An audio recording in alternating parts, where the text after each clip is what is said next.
Hey everybody, this is Tristan Halona, and me and Devin put this little PowerPoint together. Our chapter was chapter 16, Leadership and Communication in Sport. A lot of coaching in this one, or talks about a lot of coaching in this one, so let's get into it. Just some leadership role models. Vince Lombardi. A lot of you probably know who that is, Green Bay Packers coach a while ago. Winning is not everything, it is the only thing. That is a quote he said, and a lot of people know or have heard that quote at some point in their life. The real one I like is John Wooden, that the book also mentions.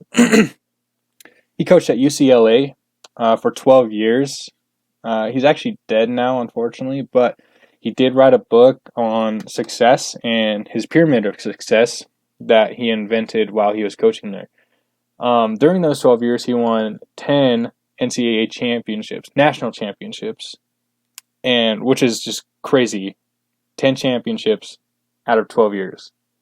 But not only that, 7 were in a row. Yeah, that's just ridiculous. I can't even imagine.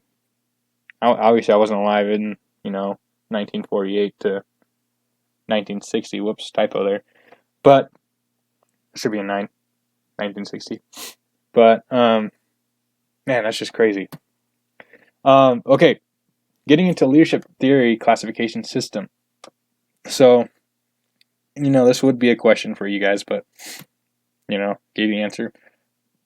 Leadership traits are relatively stable personality dispositions, such as intelligence, aggressiveness, and independence. Those are just some traits that some people are born with. Some people are born more aggressive, more intelligent, or more independent. That's just the way they are. That's the way that they were born. Now, this will sum up what I'm about to say, but so traits, obviously you're born with traits, but through your life you develop specific behaviors that become consistent in your life, that you consistently do. So this chart was in the book, and I really like this chart. So more universal. So universal traits would be traits you're born with, or traits that great leaders are born with, that lead to success in all situations. So all situations kind of is that universal part of universal traits. And then the same thing over here, universal behaviors. So behaviors that will make you successful in all situations, pretty much. So, but the big difference is behaviors can be learned, obviously, because you develop behaviors as you grow up in your life. Traits are there since you're born. So, and then down here, more specific. So the specific part is, if it's specific traits, a leader will have traits that are effective in one situation but may lead to failure in another. So that's where specific comes in. It may work in one situation but not the other. Then same thing over here with behaviors. Specific behaviors might work in one situation but not the other. And that just kind of sums this up right here. Sorry about the gift. So he's obviously saying no. Universal leadership traits. There's no such thing as a universal set of personality traits common in all successful leaders. So if you take all the successful leaders and put them in a group, you won't find universal set of personality traits that are consistent among all of them. And Stockdale and Sage actually both came to the conclusion that it wasn't possible to demonstrate that successful leaders possess a universal set of leadership traits. So they both kind of did their own experience, own little experiment, and both came to the same conclusion. So, leadership behaviors. Moving on to leadership behaviors. Obviously, like I said, behaviors can be learned, while personality traits cannot. But someone can study the behaviors of a great leader and then kind of like apply them to their own style of leadership. You can take pieces of different great leaders and their behaviors and apply them to yourself by studying them. And then Ohio State and the University of Michigan both identified consideration and initiating structure. Now, consideration is kind of more concerned for the people you're over. So if it's a coach, the players, if it's a manager, their employees, they're more concerned about them and what they're feeling and, their feelings towards different situations. While initiating structure is more productivity and task oriented. So they're more worried about getting the job done no matter what. And so this chart was also in the book. Just shows that pretty much what I just said. So if you have high consideration, high concern for people, and then you have high initiating structure or concern for production, and you just go up to the corner, so high and high, you get strong leadership. And that's what you really want, is a high in both. But some people, actually most people, are unable to show both at the same time. And that's what this next slide is going to talk about. So this guy right here, Tom Izzo, he's a Michigan State basketball coach, head basketball coach. And if you ever watch his games or the Michigan State basketball games, he will react the same way to a mistake, whether he's up by 20 or down by 20. That's just the way he is. He's more concerned about, getting the job done no matter what. If he tells you to do something, you do it, and you do not fail. And if you do, he's going to yell. But let's get into this. So, functional model of leadership. Pretty much 2 or more individuals are appointed who have different strengths. So he has one strength, which is probably initiating structure. And so what this, like I said earlier, it's difficult for a single leader to show strong concern for people and productivity at the same time. So if he's strong at initiating structure, the way to balance that out and get to this strong leadership with the high consideration too would be to hire some assistant coaches that were high in consideration and balance, everything out, which is what this pretty much says right here. And which I can kind of see. So he's mad, obviously.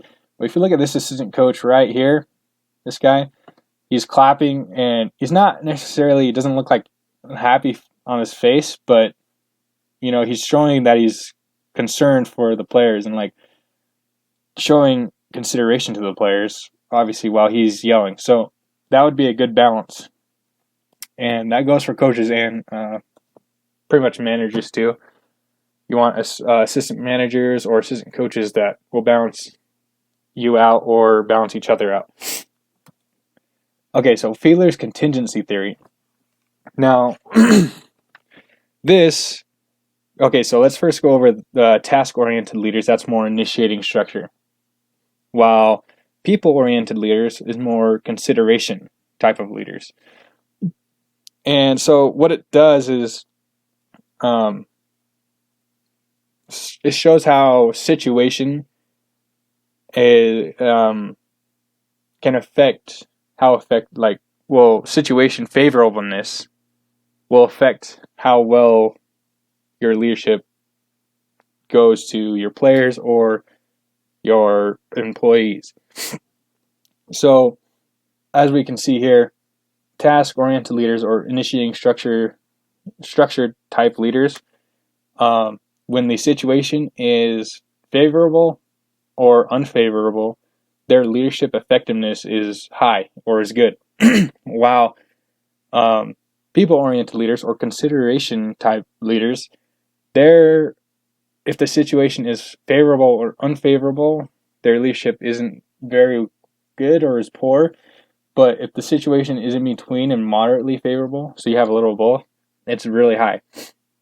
So that's why you want that balance between the consideration and initiating structure.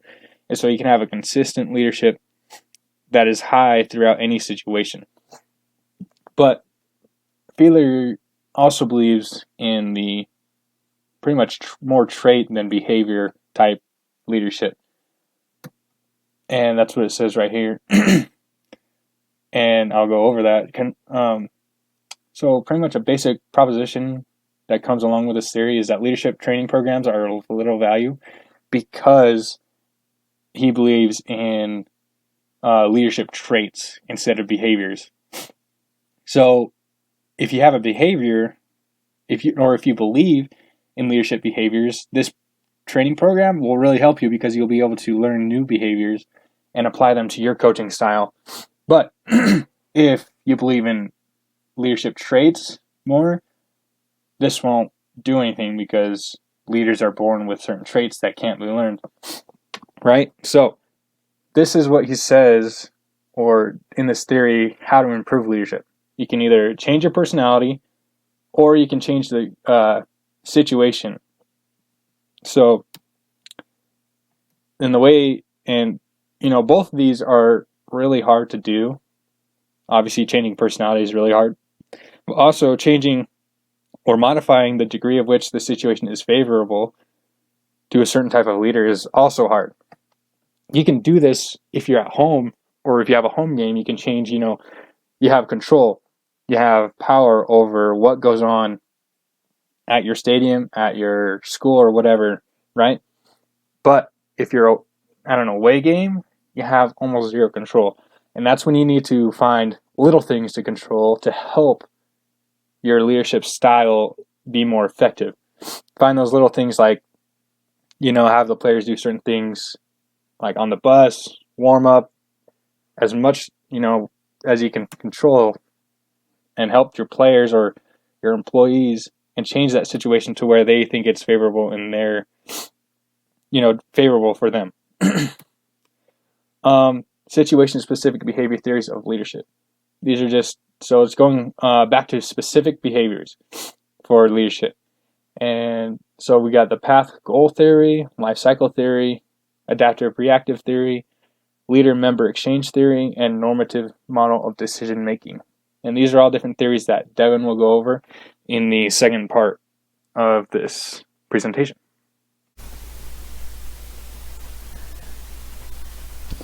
Hello, this is part 2 of chapter 16, Leadership and Communication in Sports. I'm Devin Lee. As Tristan said, I will be continuing talking about the path goal theory and life cycle theory. What these theories are going into is what the leader, what their job is, essentially, and what it talks about in the book about that. Okay, so in the path goal theory, the leader is viewed as the facilitator. He helps the athletes realize their goals. He's the one that helps the athletes set the goals. In a way, it's like a lighted path. He is the one that lights the path for the athletes. For example, like if a athlete wants to break a school record mile, the coach's job is to provide the training program for the athlete. So he helps the athlete make the goals and realize the goals. Whereas in the life cycle theory, leadership is dependent on the maturity of the athletes. And the leader or coach must change the leadership style depending on the maturity of those under them, or the maturity of the athletes. So if you are the coach of a bunch of youth in the youth sports program, you're going to teach them and coach them differently than you would like an NBA basketball team. Okay. Here again, what Tristan showed,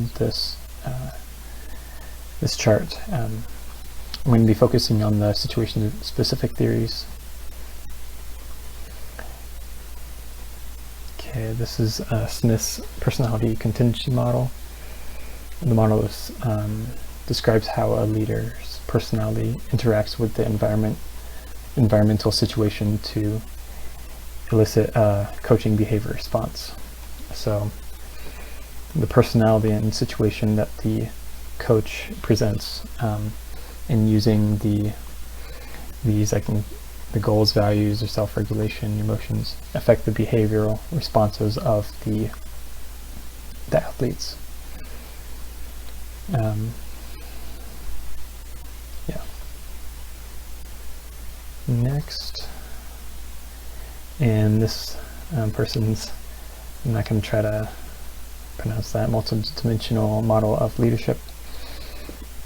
So there it talks about 3 different types of leaders, or ways to be a leader. The first is the prescribed leader behavior, preferred leader behavior, and actual leader behavior. Meaning for the prescribed leader behavior, an example of this is what you may think is the job of that leader in that certain profession or situation. For example, an Army drill sergeant, they're expected to be strict, and it's almost expected for them to yell at those under them and be really aggressive towards them. Whereas the preferred leader behavior is, what do the athletes want in the leader? Do they want the leader to be fun or strict? Or so it's all, the preferred leader is what the athletes or followers are expecting or want from the leader. And then the actual behavior is what the leader actually shows. So in this chart, it talks about if basically what the leader shows. If he's the prescribed leader, an actual leader, or preferred, it's ideal. So if going back to like the drill sergeant, if he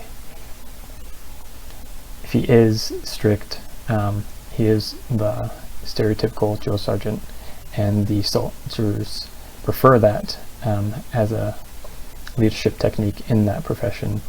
And then it's preferred, and then this is the actual, so it's ideal. And then you can go down the list, and it has all the different options for it. If it's satisfaction for the athletes, or just best for the performance, or if it's bad altogether. And this means the leader doesn't really do anything. Okay. And what this is saying is basically we're trying to optimize the performance and satisfaction. So this would be the ideal situation. We'll move on. Here, the leadership behavior model. This is by Small and Smith. Basically, the coach's behavior and the player's perception of the coach's behavior determines the player's response. And this influenced by additional variables such as like the player's individual differences, the coach's perceptions of the player's attitudes, or other situational variables. What this is all saying is that the coach's behavior directly influences the player's response to the situations, but those responses may not be what the coaches intended. So the coach doesn't necessarily dictate what the players will think and with the coach's actions. These are a bunch of the assessments for coaching and leadership behavior. There are a whole bunch of them. They're basically assessments for coaching and determining the behavior of the coaches and how it applies to the athletes.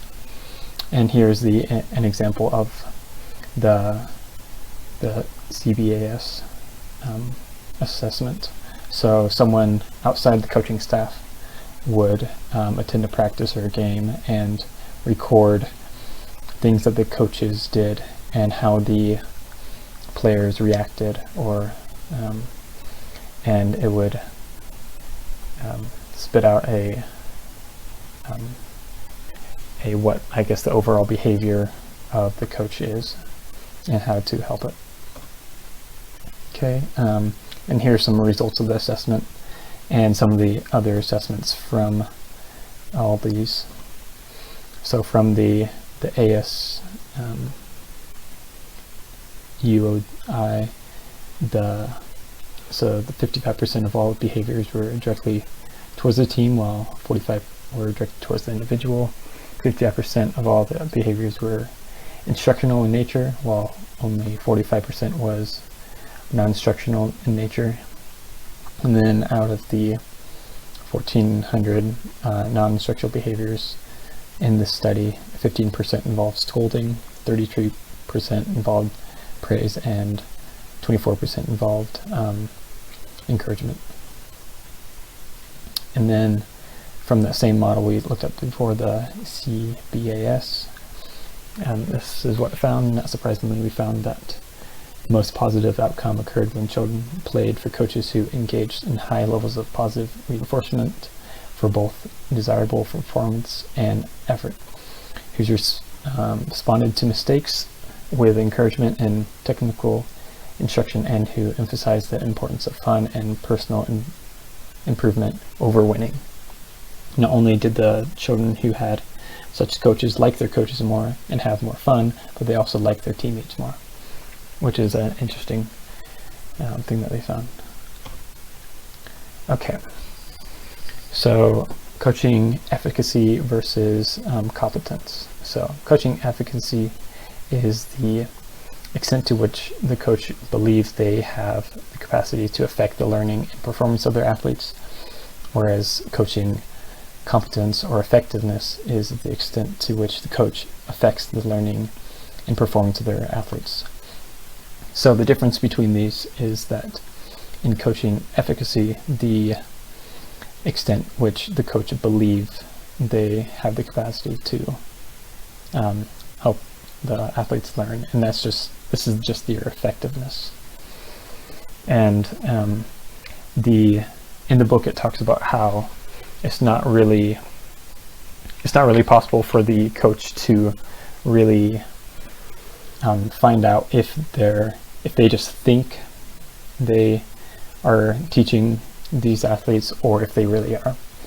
So it suggests that you have a non-biased outsider come and observe the coaching situation and use one of these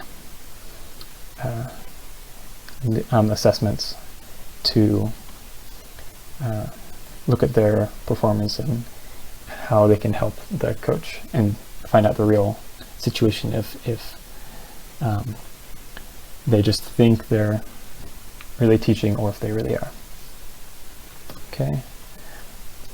So next we're going to talk about coach-athlete communication. Of course, this is really important. Having to be able to communicate from the coach to the athlete. Without it, it makes it super hard to compete in sports and really be effective. And this is a fun situation. In 2005 National Football League playoff game between the Vikings and the Eagles, the Vikings tried a fake field goal attempt with the holder passing the ball to the wide receiver. However, when the holder turned to pass the ball to the wide receiver, there was no one there. Due to a series of miscommunications, there was an extra player on the field, so the wide receiver walked off the field just before the ball was centered to the holder. And there should be more communication in this between that player and the coaches, and there just wasn't that. I tried to find a video for this, but I couldn't find it anywhere, sadly. Okay. Next is the coach-athlete dyad. Dyad just means something which consists of two parts. So the coach and the athlete, which is the coach-athlete dyad. So this is mainly what the coach should be doing to help the athlete the best. So good performance should be followed by praise and helpful information about the performance. Poor performance, the coach should provide encouragement and information that will help the athlete succeed. And when he's correcting a mistake, a coach needs to be assertive, never aggressive, yet avoid damaging the athlete's self-esteem. And that just goes with the Miller's assertiveness training model to always be assertive, never aggressive. You gotta tell how it affects the team, and tell you what things needs to be done. Okay. Actually, yeah, this isn't supposed to be here. I'll need to look in the book for what that is. I missed one and replaced it with just re-putting that. Okay, we'll just move on. So this was really interesting to me, just the player position leadership. Mainly, in most sports, there's a position where the most, where I guess the leaders tend to gravitate towards, or more where you need to be a leader in that position, such as the quarterback in football, a catcher in baseball, the point guard in basketball, the setter in volleyball, or the center halfback in soccer. And those aren't necessarily always the case. You don't have to be a leader to be the quarterback in football, but it's preferred. And same with all these other ones. And what you need is test dependence, which refers to the interaction between players of the same team, basically how you can communicate with your fellow athletes, and the probability, which refers to the observability and visibility on the playing field. So like a catcher in baseball, he sees the whole field and can help dictate plays. And also with the quarterback, he's the furthest back and can dictate and see the whole field. Okay, and that's the presentation. Thanks for listening.